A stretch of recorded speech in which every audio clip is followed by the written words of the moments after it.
मुख्यमंत्री भजनलाल शर्मा का मेवाड़ दौरा। मुख्यमंत्री भजनलाल शर्मा पहुंचेंगे उदयपुर एयरपोर्ट। उदयपुर एयरपोर्ट से चित्तौड़गढ़ के निम्बाहेड़ा के लिए रवाना होंगे। निम्बाहेड़ा के कृषि मंडी प्रांगण में विकास कार्यों का शिलान्यास उद्घाटन करेंगे। उसके बाद दोपहर 1:55 पर कॉलेज ग्राउंड निम्बाहेड़ा में सभा को संबोधित करेंगे। सभा के बाद दोपहर 2:20 पर मुख्यमंत्री उदयपुर एयरपोर्ट पहुंचेंगे। इसके बाद 2:25 पर उदयपुर से रवाना होकर 3:15 पर मुख्यमंत्री जयपुर एयरपोर्ट पहुंचेंगे।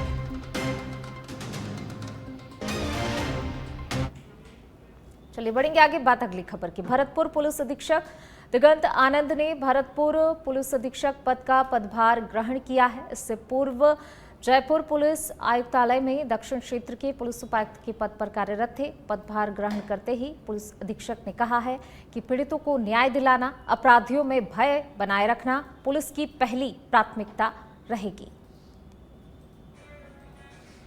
मैंने भरतपुर पुलिस अधीक्षक के पद पर पदस्थापन ग्रहण किया है। जैसा कि आप सभी को विदित है कि भरतपुर एक गौरवशाली इतिहास की नगरी है, बहुत महत्वपूर्ण शहर है राजस्थान प्रांत का।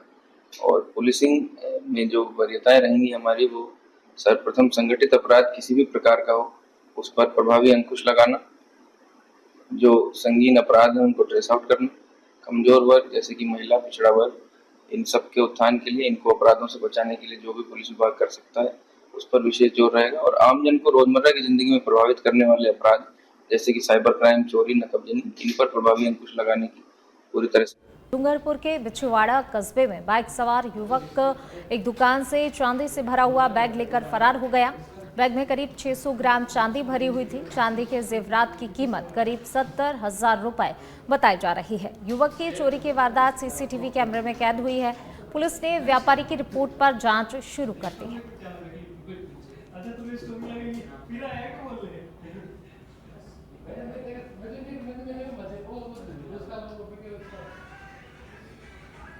वहीं डूंगरपुर शहर के गैपसागर झील में युवक ने कूदकर अपनी जीवन लीला को समाप्त कर दिया। युवक के गहरे पानी में डूबने से उसकी मौत हो गई। वो पिछले कई दिनों से मानसिक तनाव में चल रहा था। युवक के शव को गोताखोर की सहायता से बाहर निकालकर जिला अस्पताल में रखवाया गया है।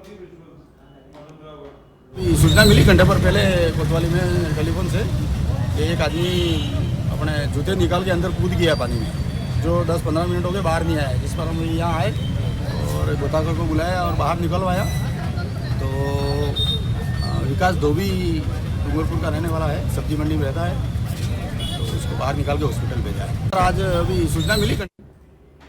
कोटा जिले के उद्योग नगर थाना क्षेत्र में प्रेम प्रसंग के चलते एक युवक ने फांसी लगाकर आत्महत्या कर ली। युवक की पहचान प्रेमनगर निवासी सचिन के रूप में हुई है। परिजनों के अनुसार सचिन का किसी युवती से प्रेम प्रसंग चल रहा था और उसका भाई उसे लगातार धमका रहा था। पुलिस ने मामला दर्ज कर जांच शुरू कर दी है।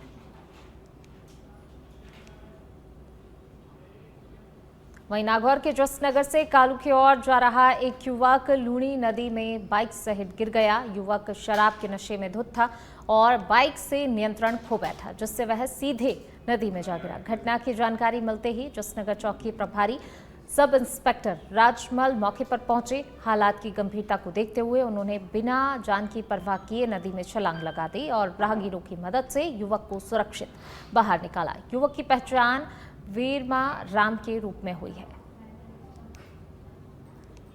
मंच पर उपस्थित डॉक्टर प्रेमचंद जी बैरवा, उप मुख्यमंत्री, डॉक्टर पृथ्वी जी सचिव, अजय कुमार जी शर्मा कुलगुरु, सभी विधायकगण, अन्य कुलगुरुगण, प्रबंध मंडल और अकादमिक काउंसिल के सदस्यगण, सभी अभिभावक और छायाचित्रकार, मीडिया बंधु, भाई और बहनों,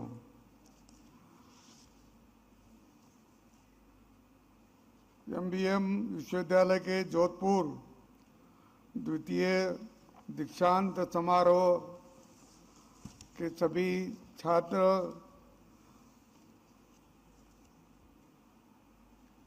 और द्वितीय दीक्षांत समारोह के आप सभी को बहुत बहुत बधाई और शुभकामनाएं। अब अभी के साथ यहाँ उपस्थित होकर मुझे अत्यंत प्रसन्नता का अनुभूति आती है। दीक्षांत विद्यार्थी जीवन का महत्वपूर्ण पड़ाव है। ये वह समय है कि जब विद्यार्थी अपने नए जीवन के प्रवेश करता है। अर्जित शिक्षा को व्यवहार में लाने के लिए वास्तविक रूप में तैयार होता है। हमारे यहाँ प्राचीन काल में गुरुकुल पद्धति रही है। इस पद्धति में शिक्षा जीवन व्यवहार से जुड़ी थी।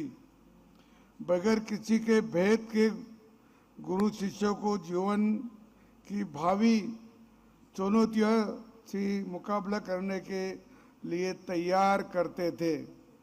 गुरुकुल में तो एक ही नए अनेक भाषा सिखाते थे और उसके आज भी अपने को कुछ प्रूफ मिल सकते हैं, मालूमात हो सकती है। जयपुर में ऐसा एक संग्रहालय है संजय शर्मा के नाम से। उन्होंने बहुत सारे देश भर के हजारों साल के कुछ हस्तलिखित इकट्ठा किए और उसमें ये भी बताया कि 16 भाषा भी गुरुकुल में सिखाते थे। ऐसा उल्लेख भी कई जगह उनको मिला है। इसीलिए आप जानते होंगे कि गुरुकुल में कितनी भाषाएं लोग सीखते थे और सभी व्यवहार में जो कुछ अपने को करना है वो भी पढ़ाते थे। कोई ही लड़का वहाँ से गुरुकुल शिक्षा के बाद वो घर में जाएगा, व्यवहार में जाएगा तो सभी प्रश्नों के उत्तर मुझे याद आते थे। उतनी अच्छी पढ़ाई होती थी। हमारे यहाँ प्राचीन काल में जो ऐसी शिक्षा पद्धति थी, ये भी आप कभी न कभी तो भी उसकी मालूमात लीजिए, ध्यान से पढ़े और आपने को ये भी लगेगा कि हमारे पूर्वजों के समय कितनी भाषाएं और कितना ज्ञान उपलब्ध था और अब कितना ज्ञान उपलब्ध है, इसकी भी आपको मालूमात हो जाएगी। जब शिक्षा पूर्ण हो जाती है तो विद्यार्थी को अंतिम उपदेश किया जाता है। वह समावर्तन संस्कार कहलाता था।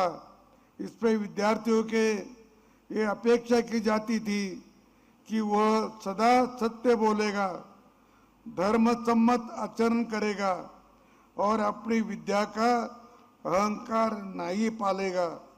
यही समावर्तन संस्कार आज का दीक्षांत समारोह है।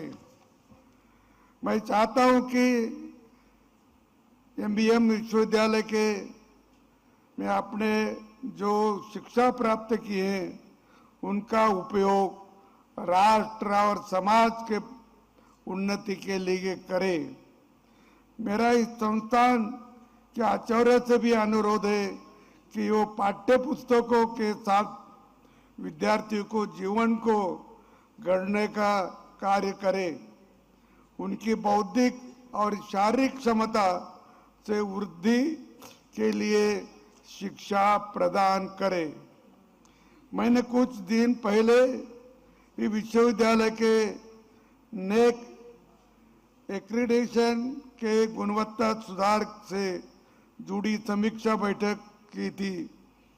इसमें मैं यह अपेक्षा जताई है कि शिक्षा ऐसी हो कि जो विद्यार्थियों को हुनरमंद बनाए। सभी गुण प्राप्त करना ये भी शिक्षा के समय उनका कर्तव्य होता है विद्यार्थियों को, और पढ़ाने वाले का भी जवाबदारी होती है कि हमारे विद्यार्थी हुनरमंद बने, कि जो उसके आगे जीवन में उसका उपयोग हो जाए।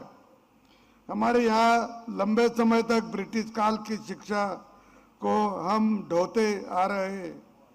ब्रिटिश सरकार ने लॉर्ड मैकानो के जिस अंग्रेजी शिक्षा का बढ़ावा दिया, वो ऐसी जिसमें भारत में गुलाम मानसिकता की योग्य लोग तैयार हो सके, ऐसी उन्होंने अपने को शिक्षा दी। और लॉर्ड मैकानो यहाँ भारत में गवर्नर था, और वो गवर्नर था तो लंदन में एक बार गवर्नर की मीटिंग थी, सभी गवर्नर की। अंग्रेजों का राज्य जिस जिस देश पे होगा वो देश के गवर्नर आए थे, और उन्होंने उनके सामने एक भाषण किया था। वो भाषण है 2 फरवरी 1835 को। 2 फरवरी 1835 को उन्होंने जो भाषण किया, वो भाषण में उन्होंने स्पष्ट कहा था कि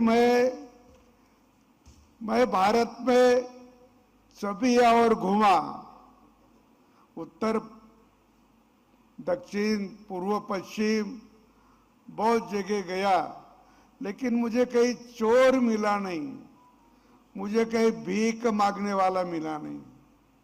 ये भारत की जब की स्थिति थी 1835 की, और 1835 की ये स्थिति में उसका भाषण है। और उन्होंने और आगे बोला कि भारत को अपन बहुत दिन तक अपना गुलाम नहीं बना सकेंगे। वो इसीलिए नहीं बना सकेंगे कि उनकी नैतिकता बहुत है। मुझे भारत में जो नैतिकता थी, वो नैतिकता भी बहुत है, और प्रामाणिकता है। ये एक दूसरों को मदद करने की इच्छा शक्ति भी है। ऐसे नीतिमान लोगों को अपन बहुत दिन तक अपना गुलाम नहीं बनाएंगे। उनका गुलाम बनाना है तो उन्हीं का जो शिक्षा पद्धति है